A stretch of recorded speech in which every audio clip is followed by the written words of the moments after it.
दरम्यान आज राज्य मंत्रिमंडळाची सुद्धा बैठक आहे। बैठकीला मुख्यमंत्री उपमुख्यमंत्री उपस्थित राहणार आहेत। बैठकीमध्ये महत्त्वाचे निर्णय घेतले जाण्याची शक्यता आहे। कांदा प्रश्नाबाबत बैठकीत चर्चेची शक्यता आहे। तर आज राज्य मंत्रिमंडळाची बैठक आहे। बैठकीला मुख्यमंत्री आणि दोन्ही उपमुख्यमंत्री उपस्थित राहणार आहेत। या बैठकीमध्ये आज महत्त्वाचे निर्णय घेतले जातील अशी माहिती मिळते। पुन्हा एकदा जाऊयात आमचे प्रतिनिधी मनोज दाळकर यांच्याकडे। मनोज, राज्य मंत्रिमंडळाची सुद्धा आज बैठक आहे। कांदा प्रश्न सध्या राज्यामध्ये पेटल्याचं पाहायला मिळते। या संदर्भात काही निर्णय होऊ शकतो का?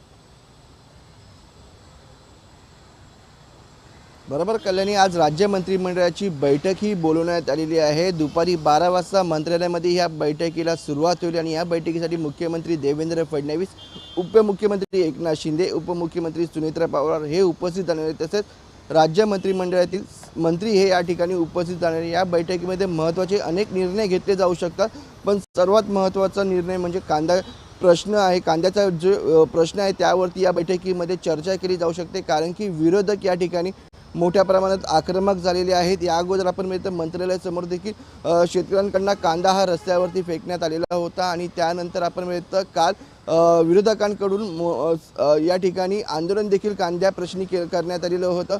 तसंच आपण या ठिकाणी बघितलं तर या ठिकाणी या बैठकीमध्ये चर्चा कांद्या प्रश्नी होऊन काय निर्णय घेतला जातो, काय तोडगा काढला जातो हे पाहणं अत्यंत महत्त्वाचं आहे, कारण की शेतकऱ्यांना या ठिकाणी कांद्याला भाव मिळत नाही। त्यामुळे या ठिकाणी शेतकरी हा मोठ्या प्रमाणामध्ये अडचणीत आहे। त्यामुळे या ठिकाणी शेतकऱ्यांना जी आजच्या बैठकीमध्ये चर्चा झाली तर या ठिकाणी शेतकऱ्यांबद्दल काय निर्णय घेतला जातो हे देखील पाहणं महत्त्वाचं आहे। पण आपण दुसरीकडे बघितलं तर अवकाळी पावसामुळे मोठ्या प्रमाणामध्ये शेतकऱ्यांचं नुकसान देखील झालेलं आहे आणि त्यासाठी देखील या आजच्या मंत्रिमंडळाच्या बैठकीमध्ये काय महत्त्वाचे निर्णय या ठिकाणी शेतकऱ्यांबद्दल घेतला जातं हे देखील पाहणं महत्त्वाचं ठरणार आहे। कल्याण मनोज, त्यामुळे या सगळ्या निर्णयांकडे आपले लक्ष असणार आहे। धन्यवाद या सविस्तर माहितीसाठी।